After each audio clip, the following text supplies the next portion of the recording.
আব্দুল্লাহ ইবনে মাসউদ রাদিয়াল্লাহু তাআলা ওনার পা দুইটা ছিল চিকন। উনি একবার আরাক গাছের চূড়ায় উঠেছেন, মেসওয়াকের ডাল ভেঙে মেসওয়াক করলেন। বাতাসের ঝাপটা ওনার লুঙ্গিটা একটু সরে গিয়েছে, পা দুইটা দেখা গিয়েছে।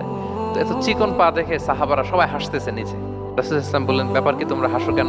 বলে যে ইবনে মাসউদের পা গুলো দেখে রাসূল ইসলাম রাগান্বিত হলেন। বললেন, ওই সত্তার শপথ যার হাতে আমার আত্মা, ওই আল্লাহর কসম করে আমি বলি, এই পা দুটো মিজানের পাল্লায় রাখা হলে কিয়ামতের দিন উহুদ পাহাড়ের চেয়ে বেশি ভারী হয়ে যাবে। তার মানে এত সম্মান ইবনে মাসউদের। কিন্তু আমরা অনেক সময় মানুষের আকৃতি নিয়ে তুচ্ছ-তাচ্ছিল্য করি, এটা হারাম। জরিপে এসেছে অনেক বাচ্চারা স্কুলে যেতে চায় না তার দেহের বিভিন্ন আকৃতি নিয়ে, তার বন্ধুরা তাকে টিজ করার কারণে। খুব মোটা সে, তাকে নিয়ে তার ফ্রেন্ডরা এমন কথা বলে, সে আর স্কুলে যাওয়ার প্রতি আগ্রহ ফিরে পায় না। এটা কত বড় সামাজিক সমস্যা আপনি খেয়াল করেছেন?